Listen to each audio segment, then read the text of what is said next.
This is not just another geopolitical update. This is the story of a nation standing on the edge of a civilizational rupture. Iran, the heir to one of the world's oldest and most influential cultures, is confronting a perfect storm of geopolitical collapse, internal instability, and environmental destruction. A storm so vast that it may permanently alter the future of the Middle East. Welcome to D-Strategic Brief.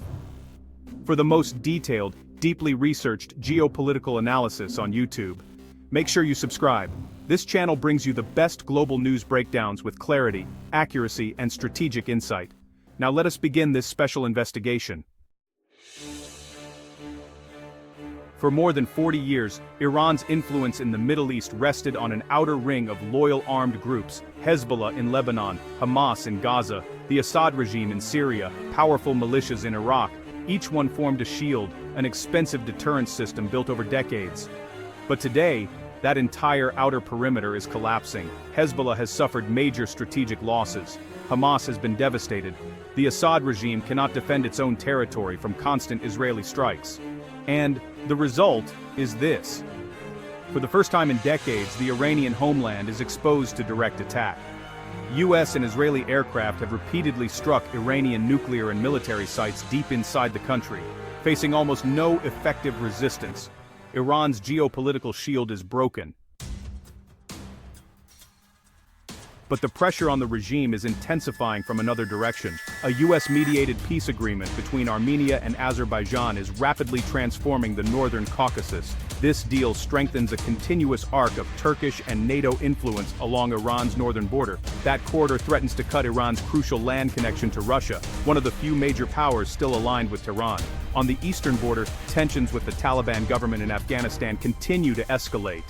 Shared rivers are becoming tools of political leverage as the Taliban builds new dams that restrict vital water flow into Iran. Clashes have erupted. Soldiers have been killed.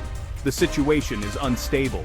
Iran responded with mass deportations of Afghan refugees, accusing them of disloyalty and espionage. The United Nations describes it as one of the largest forced population expulsions of the decade. But none of these geopolitical crises compare to the true existential danger. Iran is running out of water, not in a distant future, not decades from now, but right now, in the present moment. The country is approaching a level of water scarcity unprecedented for any modern nation of its size. With a population of more than 92 million people, the consequences are almost unimaginable. The crisis is most visible in Tehran, a city of nearly 10 million which consumes a quarter of the country's water. For generations, dams around the capital supplied 70% of its needs, but rainfall has collapsed. From an average of 260 millimeters a year, it fell to just 100 millimeters in 2025. Reservoirs around Tehran once held more than 600 million cubic meters of water. Today, they barely hold 258 million. Half of the capital's stored water disappeared in a single year. The Lachin Dam lost over 90% of its water. Aquifers under Tehran are drying so quickly that the land itself is, actually sinking. Buildings tilt, roads crack, infrastructure weakens. During the heat waves of 2025, water taps in the capital went dry for hours at a time. Electricity failed as millions of air conditioners switched on. In many high-rise apartments, residents carried buckets of water upstairs with their own hands. The government is now quietly discussing whether Tehran can remain habitable in the decades ahead. But this crisis is not limited to Tehran. 19 major reservoirs across Iran are nearly empty. 3 have already reached 0% capacity. Lake Urmia, once the largest lake in the Middle East, has almost vanished. More than 280 cities face extreme water stress.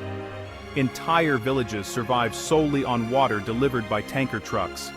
Even foreign governments have noticed the vulnerability.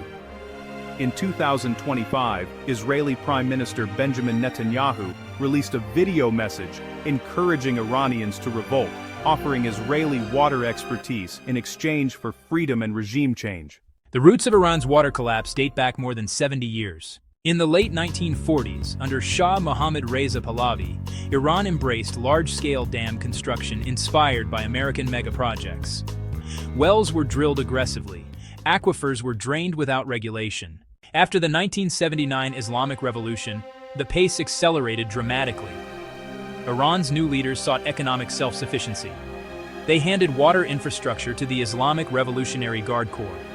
The IRGC built its own network of companies, consultants, and contractors, a system sometimes referred to as Iran's water mafia. This network pushed for more dams, more diversions, and more drilling. Hundreds of dams were constructed without proper environmental studies. Water was redirected to industries owned by the IRGC.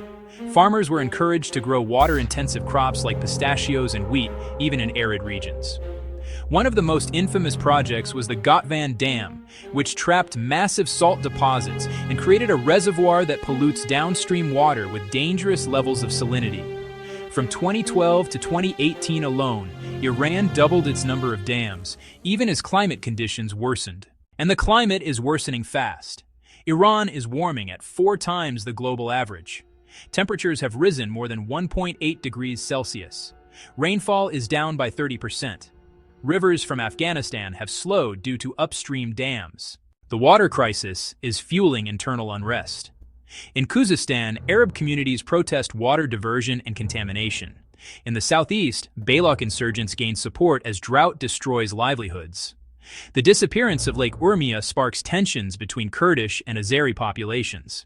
The government proposes solutions such as building desalination plants and pipelines from the Persian Gulf. But these projects are enormously expensive and, honestly, vulnerable to corruption. Experts say they are too little, too late.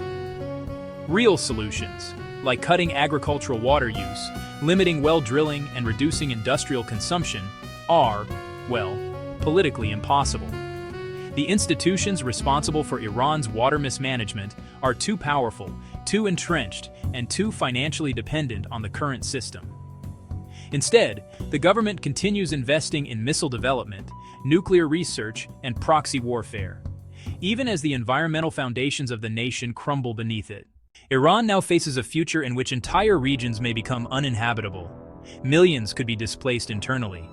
Economic productivity could collapse. Social unrest could explode.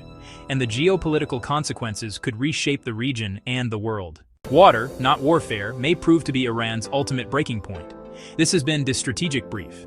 For more detailed global analysis, make sure you subscribe to the channel. Knowledge is strategy. Strategy is survival. Thank you for watching.